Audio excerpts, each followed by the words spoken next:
বাবাকে কেমন আছেন? মুই কিন্তু এক্সের ভালো আছি আর মোর বরিশালের বাইরে ভাই ও বোনেরা আপনারা বাবাকে কেমন আছেন অবশ্যই কমেন্ট বক্সে জানিয়ে দিবেন।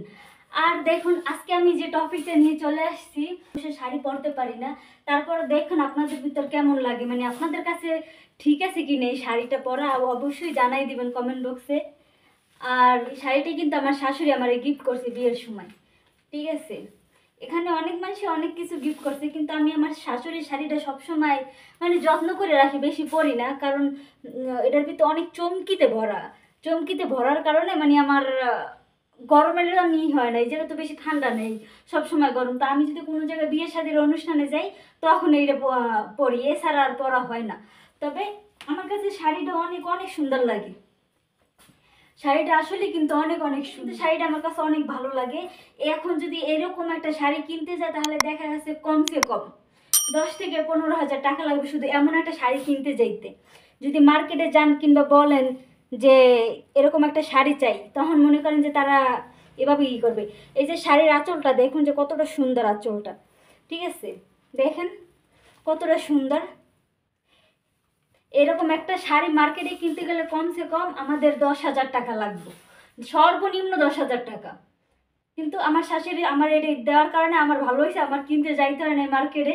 আর বিশেষ করে কালারটা আরও বেশি সুন্দর লাগে। শাশুড়ির দেওয়া গিফটটাকে আমি অনেক সম্মান করি, এই কারণে আমি রাইখে দিচ্ছি, এটা বেশি ব্যবহার করি না। আমি তো চিন্তা করতেছি যে আমার এই শাড়িটা যখন আমার ছেলে পেলে হইব ওদের বউরে দিব আমি এই শাড়িটা গিফট, আমি ওই চিন্তা করে রাইখে দিচ্ছি এখন পর্যন্ত, এটা কোনো করবো না। তবে আমার জামাই বলে যে কি আর তোমার ওই সময় কি নতুন শাড়ি দেবে না, আমার ছেলের বউরে দিব না। কিন্তু তারপরও যেমন একটা রীতি হয়ে আইছে, আমার শাশুড়িরে তার শাশুড়ি কিন্তু এটা গিফট করছে, আবার আমার শাশুড়ি আমারই গিফট করছে, এখন আমি আবার আমার ছেলের বউকে গিফট করব, কত ভালো না।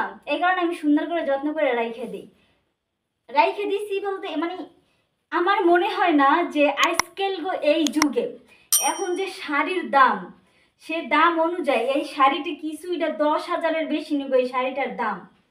আর যদি মনে করেন বড় কোনো ব্র্যান্ডের দোকানে যান তাহলে তো এই গেছে 1 লাখ টাকার নিচে কোনো এই শাড়িটা দিব না। তো আমার কাছে এই শাড়িটা ভালো লাগে, এই কারণে আজকে পরলাম। আর চিন্তা করলাম যে যাক আপনাদের সাথে আমি একটু শেয়ার করি, তাই আমি মনে করেন আজকে আপনাদের সাথে শেয়ার করলাম শাড়িটা। তো আমার শাড়ি পরাটা কেমন হয়েছে কিংবা শাড়িটা কেমন হয়েছে অবশ্যই কিন্তু কয়ে দিবেন, কমেন্ট বক্সে অবশ্যই কয়ে দিবেন। তো আমার ভিডিওটা বুঝছেন বেশি আর বাড়ামু না, কারণ বেশি লং ভিডিও বানাইলে ভালো লাগে না।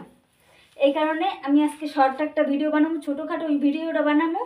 তো আমার ভিডিওটা আর না বাড়াই মনে করেন এই জায়গায় শেষ করবো। আর আমার পেজটা এখনও যারা ফলো করেননি তারা অবশ্যই ফলো করে দিবেন, আমার নিত্য নতুন ভিডিওগুলো দেখার জন্য আপনারা অবশ্যই ফলো করে দিবেন।